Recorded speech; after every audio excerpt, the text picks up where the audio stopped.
नमस्कार मित्र मैत्रिणींनो.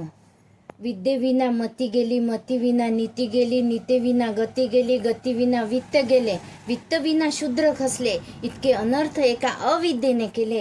हे सुभाषित सांगणारे महात्मा ज्योतिबा फुले यांना प्रथम वंदन करते. महात्मा ज्योतिबा फुले यांच्या ग्रंथसंपदेचा सार आपण त्यांच्या नावातूनच बघूया. म्हणजेच महाराष्ट्रामधील एक कृतिशील समाज सुधारक असलेले तृतीय रत्न हे पहिले संवेदनशील नाटक लिहिले. या नाटकामधून प्रौढ शिक्षणाचे महत्त्व सांगितले, अस्पृश्यता व जाती व्यवस्थेवर ताशेरे ओढले, मराठी वाङ्मयाला नव्या प्रेरणा, नव्या जाणीवा देऊन युग प्रवर्तक बनले. म्हणजेच हाल अपेष्टा शूद्रांच्या पाहून जाती व्यवस्थेवर निर्मूलनाचे कार्य केले.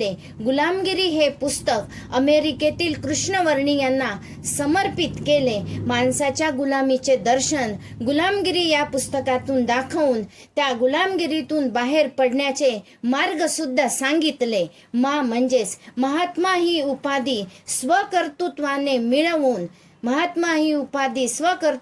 मिळवून खरा महात्मा झाले.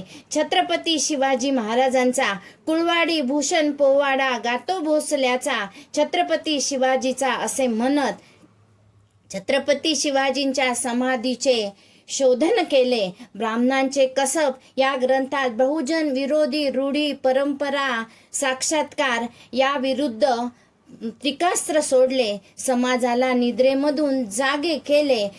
म्हणजेच ज्योती सावित्रीस शिकवून स्त्री शिक्षणाची सुरुवात स्वतःच्या पत्नीपासून करून पुण्यामधील भिडे वाड्यामध्ये मुलींसाठी पहिली शाळा काढली. त्यांचे साहित्य स्त्री पुरुष समानतेसाठी प्रेरणादायक ठरले. तुकाराम महाराजांच्या अभंग या धर्तीवर अखंड हे गद्य काव्य रचले. बंडखोर लेखन बोलीभाषेतच केले.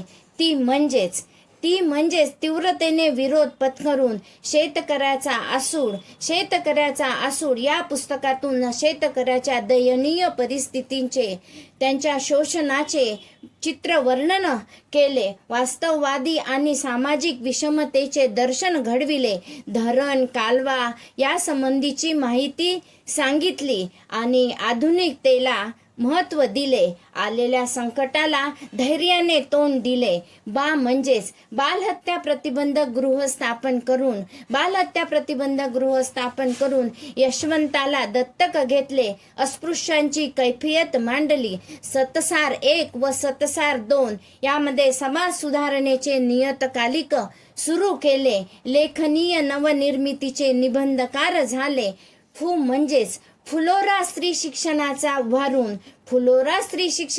उभारून हंटर कमिशन समोर शिक्षणाविषयीचे निवेदन सादर केले. रमाबाई ताराबाई यांच्या विचारांचे समर्थन केले. दीनबंधू या नियतकालिकांमधून कामगारांचे प्रश्न मांडले.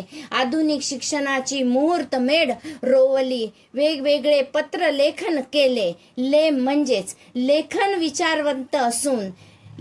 विचारवंत असून सत्यशोधक समाजाचे संस्थापक व प्रचारक झाले. समाजाचे संशोधक व प्रचारक झाले. सार्वजनिक सत्यधर्म या प्रमाण ग्रंथामधून इतिहासाचे सामाजिक प्रबोधन केले. सार्वजनिक सत्यधर्मातून मानवतावादी विचार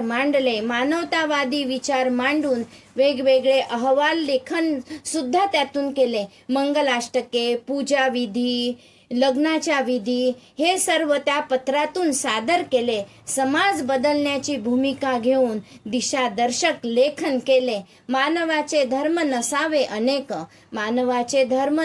अनेक, निर्मिक तो एक ज्योती म्हणे, असे म्हणणारे ज्योतिबा गोविंदराव व चिमणाबाई गोऱ्हे यांच्या पोटी 11 एप्रिल 1827 जन्मले. महान क्रांती